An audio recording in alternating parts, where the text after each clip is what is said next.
Bom dia, senhores. Que a graça, a paz e a misericórdia do nosso Deus esteja com cada um de nós. Como que os senhores têm passado? Tudo bem? Na graça, na misericórdia, na dependência de Deus? Estamos ainda de quarentena devido a uma liberação por parte do nosso governador dos cultos na nossa região, em Santa Catarina, mas com uma série de restrições e com o governador querendo pautar até a maneira de se fazer a ceia do Senhor, a qual nós não negociamos e não concordamos e não nos submetemos. E em virtude de grandes incertezas, porque a gente não sabe se o governador pode recuar ou não nos próximos dias, então vamos aguardar mais um pouco e durante mais um pouco vamos fazer os nossos cultos familiares, os nossos cultos caseiros. Mesmo porque abrir com 30% dos membros da igreja seria inviável e fazer mais cultos, sendo que a nossa comunidade, existem pessoas que moram tão longe, em outras cidades, vários membros de outras cidades, não caberia, não é para o nosso momento. Mas nós continuamos glorificando ao nome do nosso Deus, no dia do Senhor, o dia que Ele escolheu e que Ele separou. Eu espero que os senhores estejam firmes na fé, na confiança em Deus. Espero que os senhores estejam orando pela nossa nação, orando pelos nossos governantes, orando pela igreja, orando um pelos outros. Sempre que lembrar do irmão, ore pelo irmão, ore pela igreja, ore sempre pela nossa nação. É o Pai Nosso que nós devemos nos dirigir. Tivemos uma trégua, do vírus chinês. Nas últimas 24 horas só se fala de um embate entre o presidente da República e o ex-ministro da Justiça, Sérgio Moro. É um momento interessante, é um momento onde algumas verdades vêm à tona, algumas máscaras caem. É um momento tenso, onde nós vemos alguns eleitores esquecendo que na urna eles votaram no Bolsonaro e não no Moro. O Moro nem era um nome ainda do ministério, o Paulo Guedes sim. Muitas pessoas apavoradas com a saída de um dos melhores ministros, mas são as mesmas pessoas que não sabem dizer uma só ação desse ministro. Hoje, há uma certa valorização da opinião de qualquer pessoa, uma democratização da opinião. Agora, uma opinião que não é embasada em fatos, em realidade, em meditar sobre aquilo, não é uma opinião, Não dá para considerar como uma opinião, e sim uma emoção. E as pessoas opinando, emocionadas, julgando, tanto um quanto o outro, precipitadamente, algo que não condiz com o cristão. Uma coisa é certa, um ídolo da nação caiu.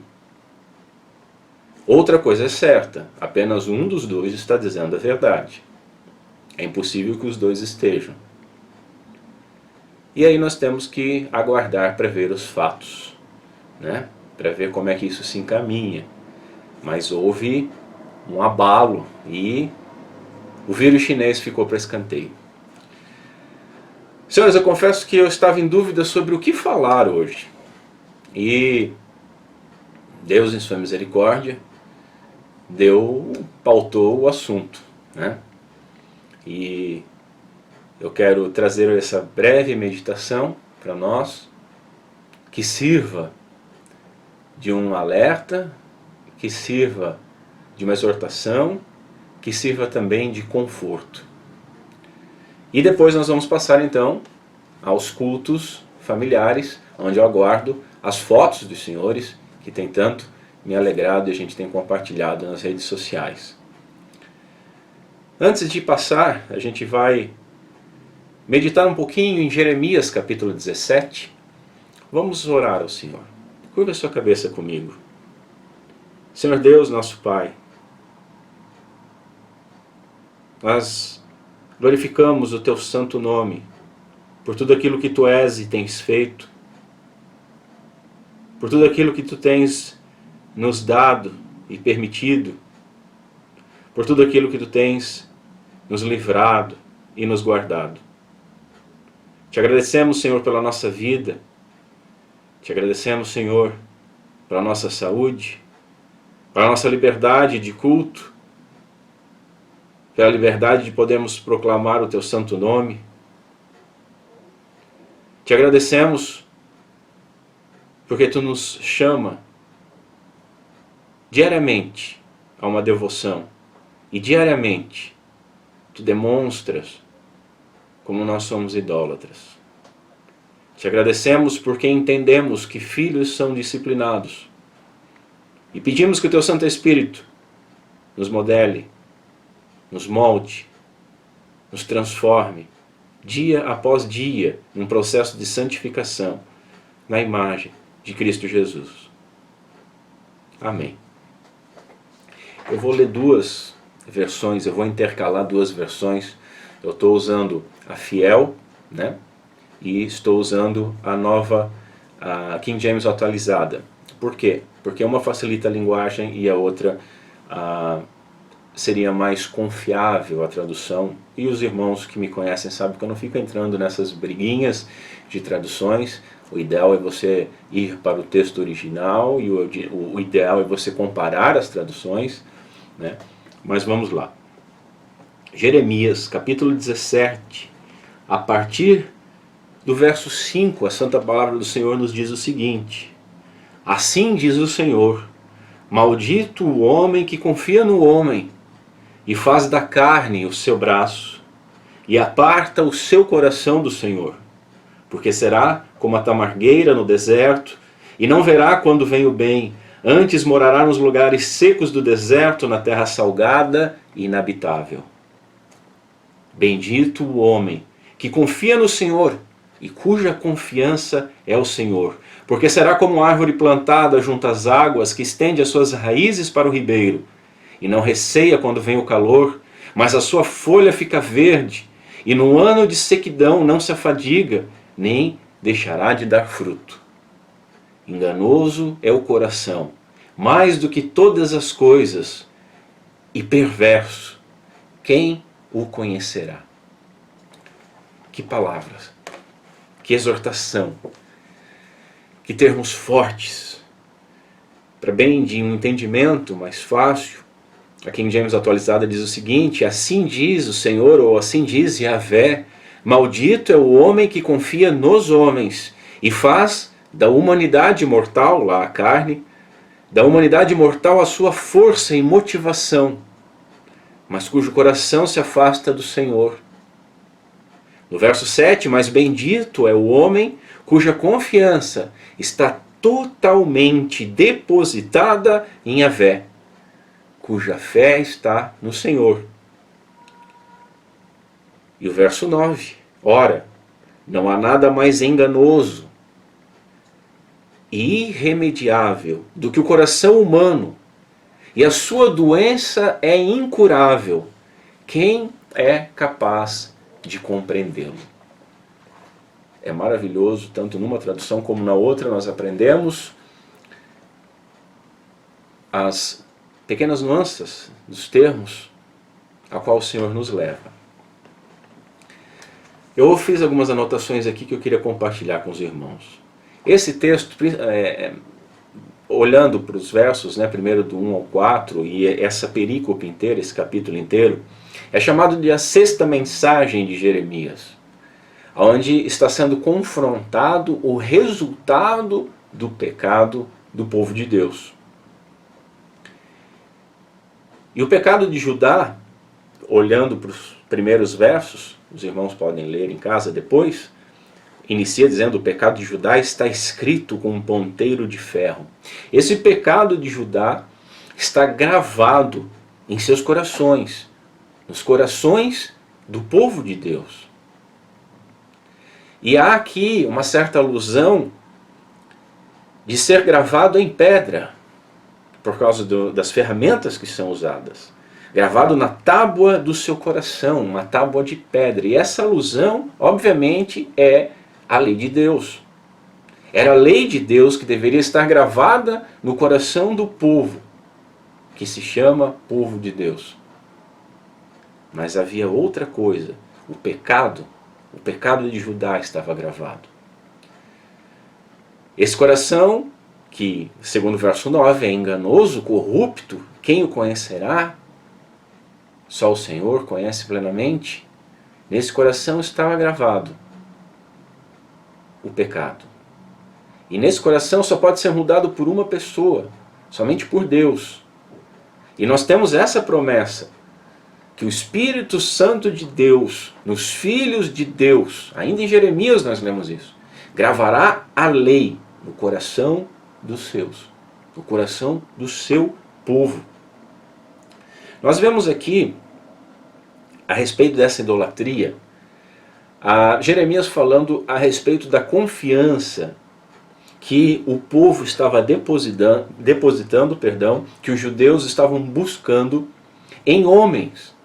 Porque havia, por causa do juízo de Deus, um risco da Babilônia tomar o território. E enquanto estavam nessa situação de medo, de ansiedade, ao invés de se converterem e buscarem ao Senhor, buscaram uma aliança com o braço da carne, buscaram uma aliança com o Egito. Esse é o contexto do texto.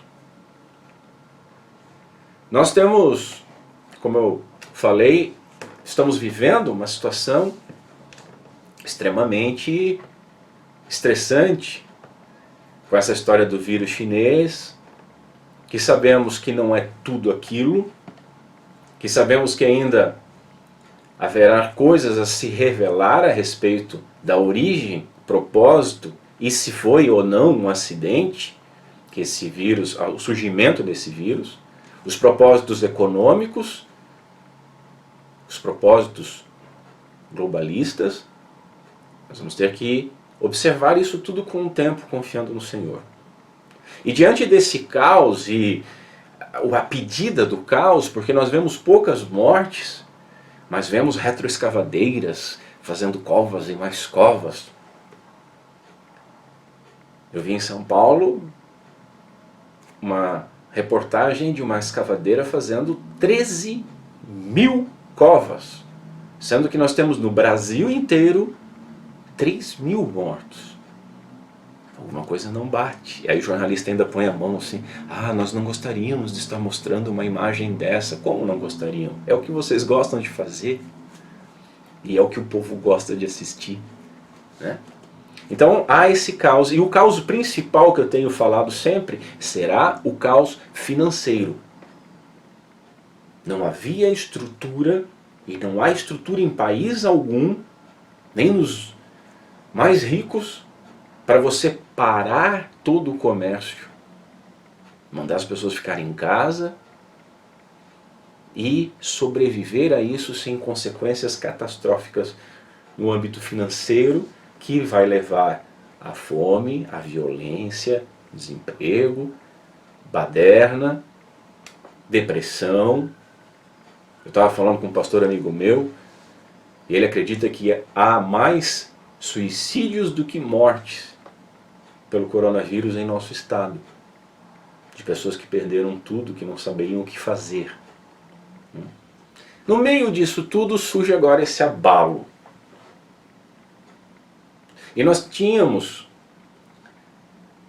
dois personagens muito interessantes.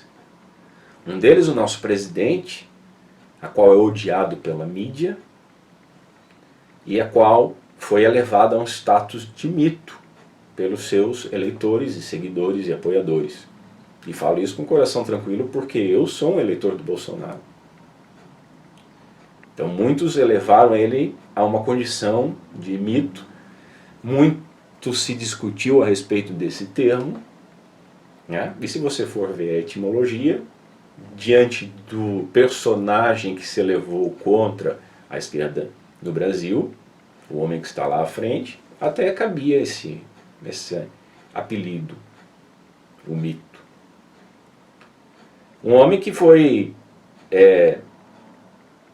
investigado pelos canais de televisão, pelos inimigos, como nenhum outro homem foi nesse país. O Lula gosta de dizer isso dele, mas não. A gente sabe que não foi. E não encontraram nada até então. De outro lado, nós temos um magistrado ilibado, considerado herói nacional, muito por causa da Lava Jato, que condenou o ex-presidente à prisão, decretou a prisão dele, e foi alçado a herói. E o brasileiro tem memória curta. Há pouco tempo, houve um outro personagem, Joaquim Barbosa, na época do Mensalão, lembra? O pessoal queria já, o nosso herói usa capa, mas é do Supremo. E queriam alçar ele a candidato político. Um homem que é abortista, desarmamentista, um homem que, apesar de condenar o ex-presidente, foi contra a prisão dele, um homem que votou no ex-presidente e continua apoiando. Então a máscara caiu com o tempo. Nós tínhamos o Moro, essa figura grandiosa, ilibada, uma pessoa com prestígio, uma pessoa que abriu mão de uma carreira de 22 anos de magistratura para o ministério. E uma pessoa que, querendo ou não, não é batida pela mídia, então é um queridinho da mídia porque ninguém suporta a corrupção se não estiver ganhando com a corrupção. E a mídia, apesar de ganhar com a corrupção, ela faz o joguinho muito bem, né? A falsa indignação. E uma figura que é benquista pela população, é um homem que eu admiro. Então o que nós temos? No ser humano, você pode estar pensando, poxa, mas o pastor hoje vai falar de política. Não, não estou falando de política, estou falando estritamente de Bíblia aqui. Nós temos a população brasileira, o povo brasileiro, um povo que é largamente sincretista e idólatra, um povo que é carente de heróis, porque a história vive sendo reescrita na nossa nação, um povo que tem comido o pão que Deus deixou o diabo amassar, que tem passado por poucas e boas e não tem se arrependido. E esse povo, ele rapidamente cria ídolos. E criou-se 2 ídolos. Eu não estou agora, nesse momento, preocupado com quem está certo ou não. Continuo com a minha fidelidade à política, ao Bolsonaro, até que sejam inverídicas as acusações do Moro. Se for verídica, me desculpa, mas tem que sair. É crime. Se não for verídica, o Moro que se ajeite, né? E continua, segue o jogo. Agora isso tem mexido faz tempo com o coração de muitas pessoas. O lulopetismo, uma idolatria cega. A Dilmãe, né, a senhora Dilma Rousseff, o mito, o Moro, nosso herói. É muita confiança, é muita esperança, é muita fé depositada em homens. E isso é extremamente perigoso e errado. Há um Messias só. E não é o Jair Messias Bolsonaro. Há um Messias só que sangrou pela sua igreja até o final. Por mais que o Bolsonaro ventile que também derramou seu sangue pela nação. Nosso Salvador é só um, o nosso Senhor é só um, o nosso Deus é só um. Quem nós devemos confiança irrestrita é apenas a um. E veja bem, não é uma confiança cega, porque Deus jamais pediu aos seus filhos uma confiança cega. Nós temos a palavra de Deus com testemunhos do que Ele fez, do que Ele prometeu, aconteceu e de outras promessas, aos quais então os nossos corações devem descansar. Não é um salto no escuro. Por isso nós devemos cuidar quando queremos botar a mão no fogo por homens. Devemos cuidar quando queremos colocar a mão no fogo por nós mesmos. Ah, se não for o Senhor e a sua misericórdia, que se renova a cada manhã.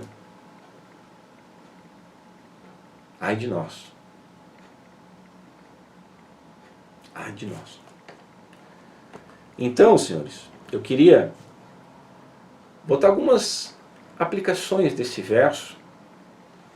Isso não é uma pregação, é apenas uma meditação com algo válido em esfera nacional, para nós pensarmos e meditarmos e não errarmos caindo em idolatrias e não errarmos desanimando da nossa vida porque colocamos a fé em pessoas erradas, em homens errados, porque sempre que você coloca a sua fé, a sua esperança num homem, você está errado. O verso 9 fala algo muito interessante. Enganoso é o coração. Veja que a versão corrigida traduz o enganoso como perverso é o coração. A NVI diz que tem uma doença incurável. A versão, a ARA, Almeida, revista atualizada, diz que o coração é desesperadamente corrupto. Esse é o coração enganoso. Notem que o termo que é usado ali para perverso, enganoso, né, esse termo, ele tem a mesma raiz e o mesmo significado da palavra Jacó. Olha que interessante. E Jacó, o que ele era? O que designava esse nome a ele? Usurpador, enganador. Esse é o coração do homem. Todo homem nasce como Jacó. E para ser transformado em Israel, ele precisa do poder de Deus, da graça de Deus. Somente Deus transforma o coração de um homem. E mesmo esse homem com o coração transformado, como o apóstolo João nos diz em sua epístola, ele não pode dizer que não tem pecado. E toda a confiança nossa deve estar sempre no Senhor. Eu tenho dito sempre isso para a igreja. É a palavra de Deus que conduz a igreja. Se eu, amanhã depois, que Deus me livre disso, vier a errar, vier a me perder por algum motivo, a igreja continua, que a igreja ore por mim e, não me arrependendo na situação, que ela me exclua. É assim que tem que ser, porque a nossa fé está em Cristo. A nossa fé está no Cordeiro de Deus, que morreu pelos pecados, ressuscitou e vive para interceder pelos seus. Então eu queria listar algumas aplicações. Primeira aplicação, a confiança de Deus e no homem para a salvação. Nós não podemos errar nisso, senhores. Maldito o homem que confia no homem. Maldito o homem que faz do homem seu braço forte. Que confia nos homens e faz da humanidade imortal a força e motivação. E nisso eu tenho que falar.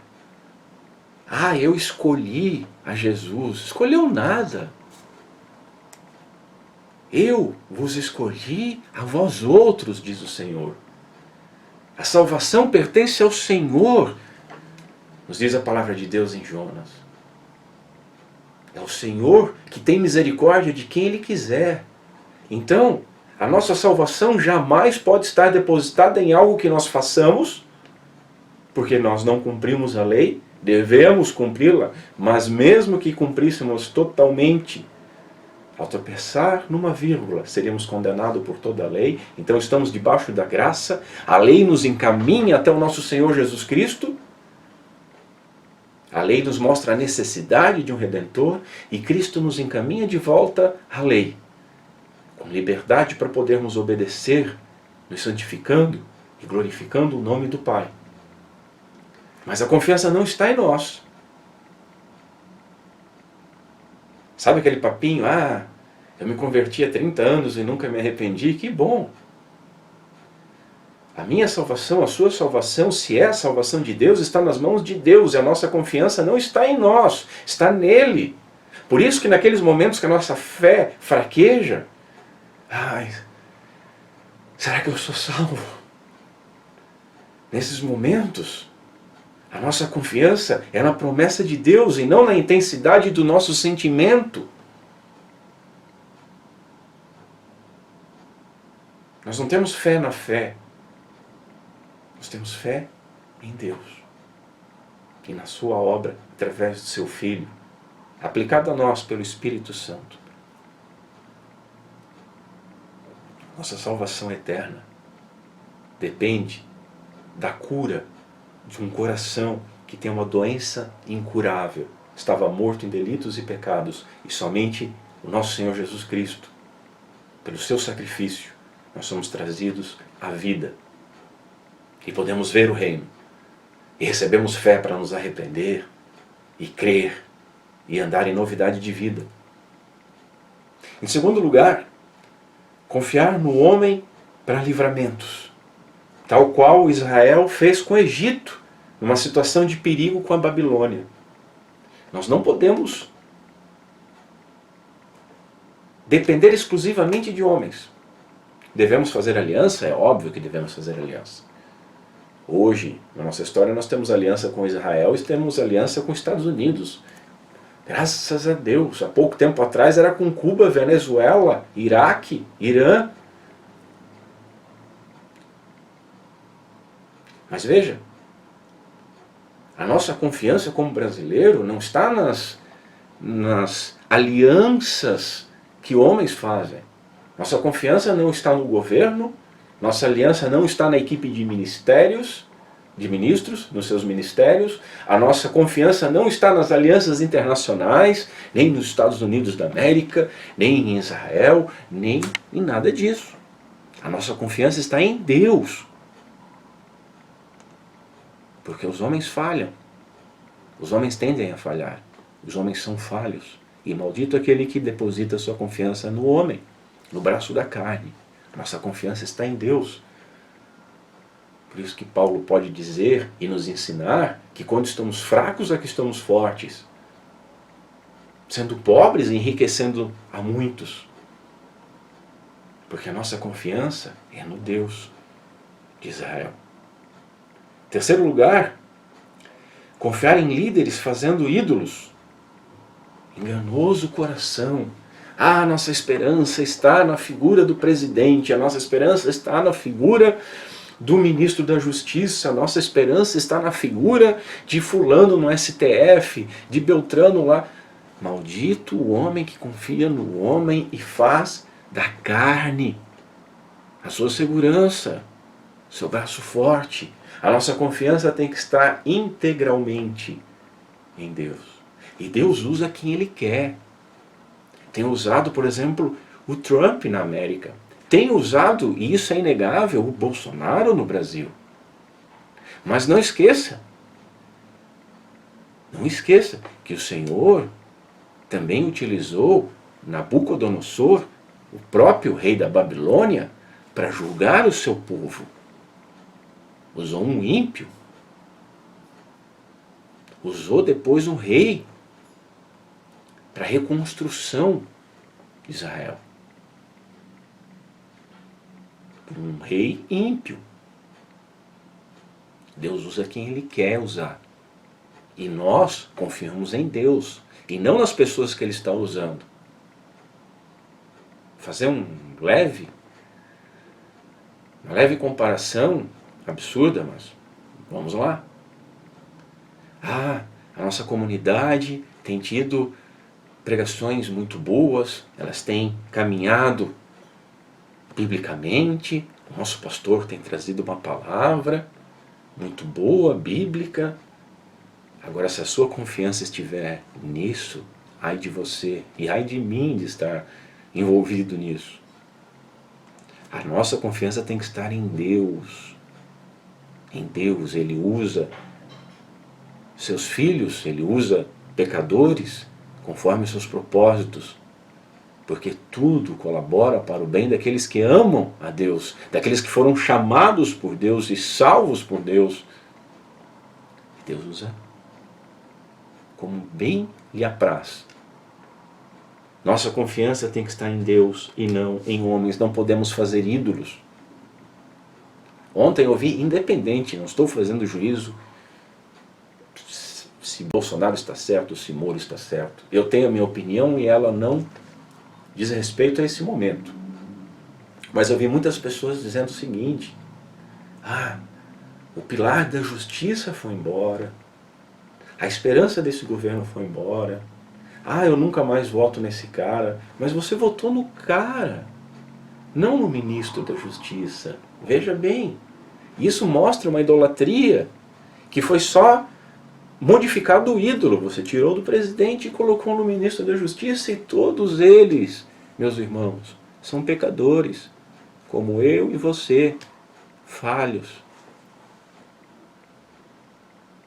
Por isso que nós gostamos de usar literatura de homens que já morreram, porque não podem voltar atrás. Quantas vezes a gente utiliza de literatura de homens vivos ainda, que daqui a pouco chutam um balde, dão uma pichotada e você fica sem ação. Não, até aqui ele vale, aqui ele não vale mais. Por quê? Porque nós somos falhos. Nossa confiança tem que estar exclusivamente no Senhor. A nossa força motivadora não pode estar em homens.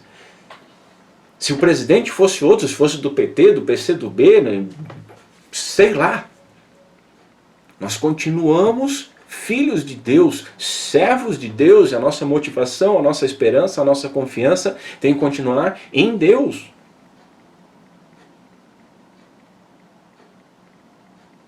Não são líderes que nos guiam.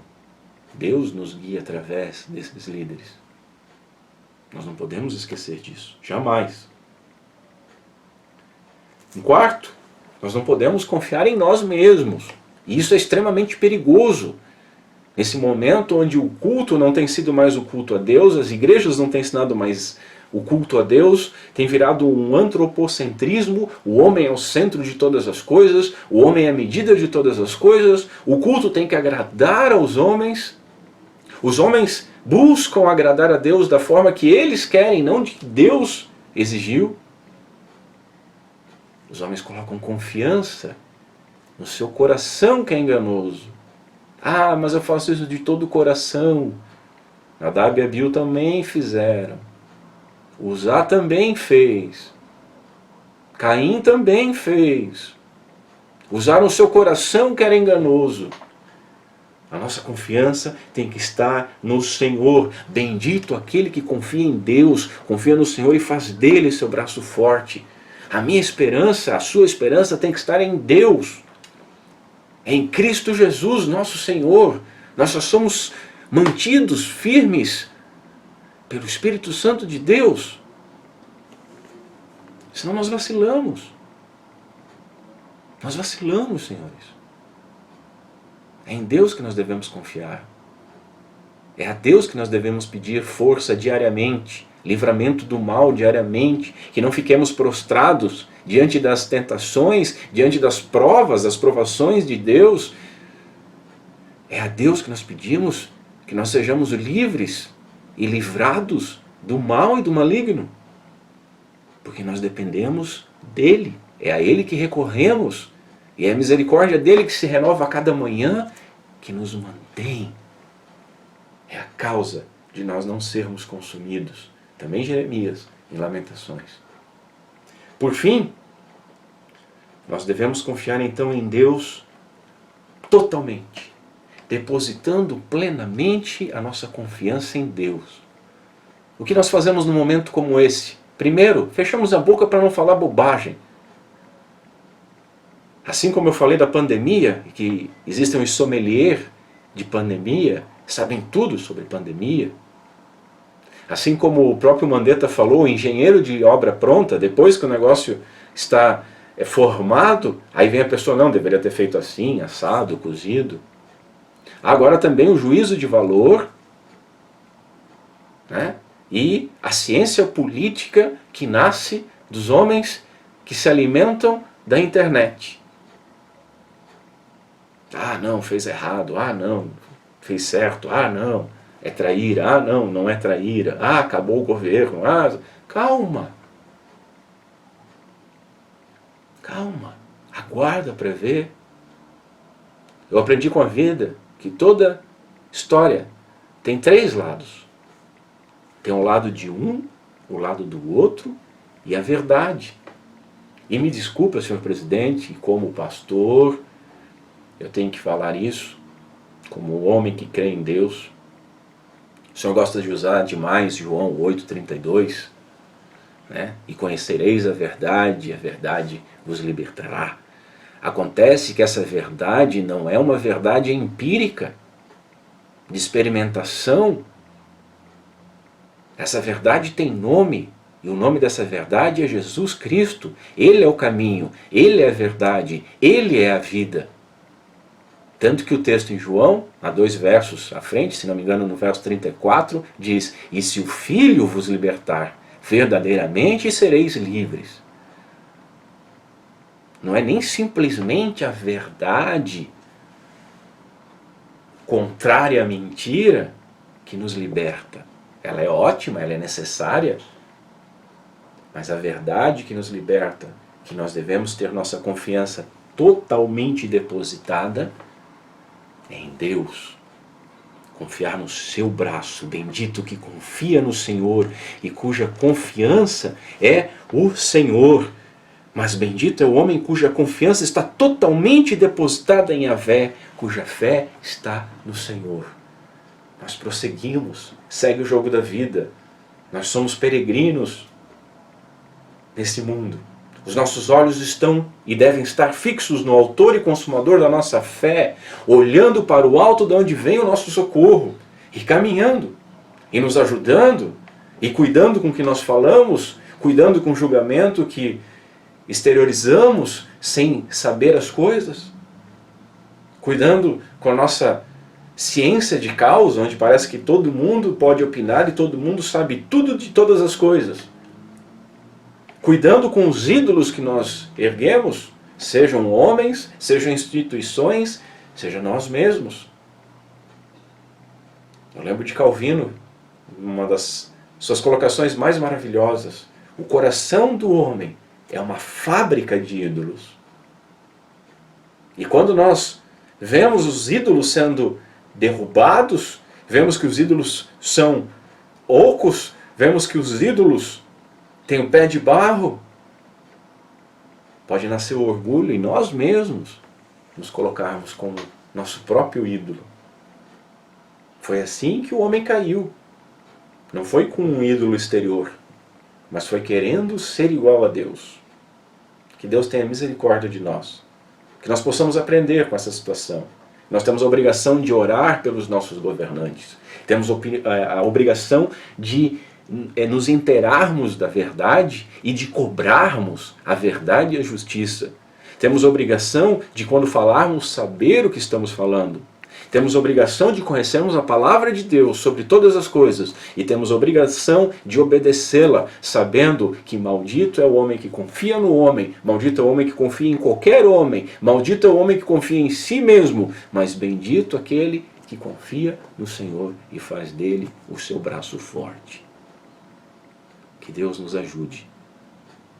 Vamos orar. Curva a sua cabeça.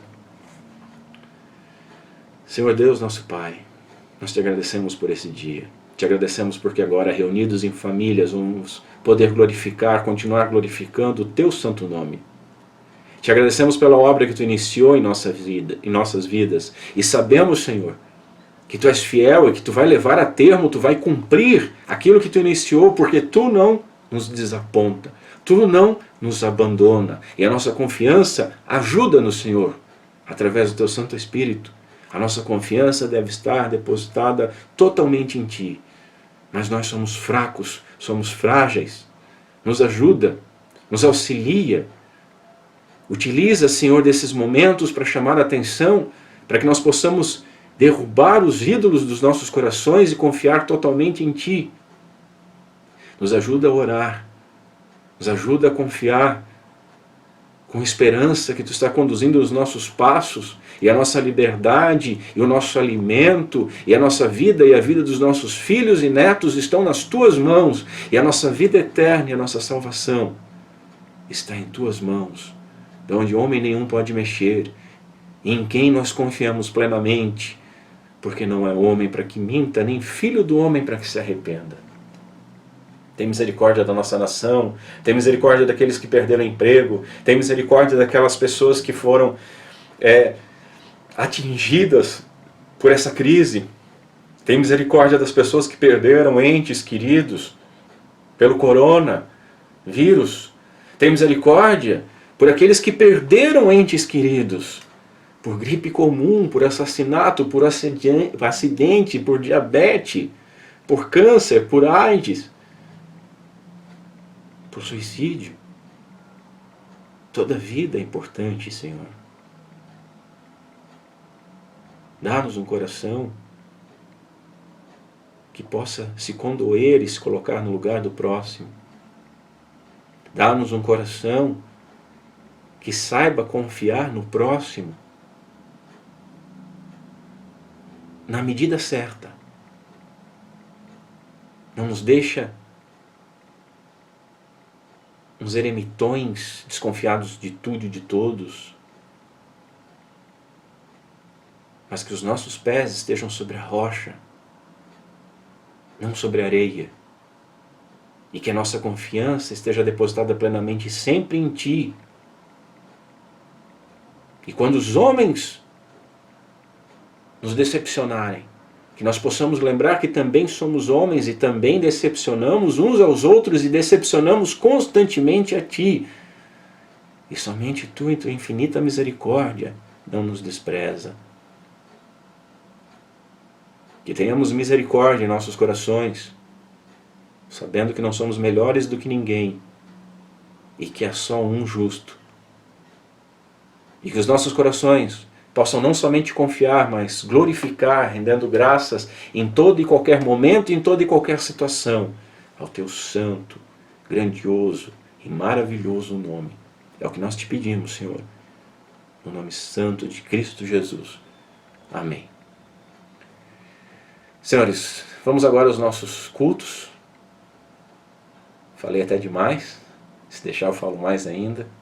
Mandem as suas fotos. Que Deus abençoe e guie cada culto familiar, esse momento maravilhoso, que nós possamos aprender a guardar o dia do Senhor a Ele, aproveitar, a regozijar-nos nesse dia e começarmos a experimentar nesse dia um pouco das alegrias que teremos naquele glorioso dia, quando todas as promessas se cumprirem e nós estivermos para sempre com Deus,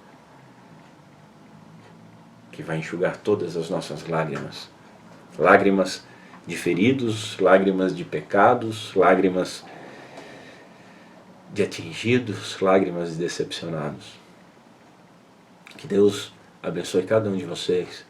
Tenha um bom domingo, tenha uma semana agraciada por Deus.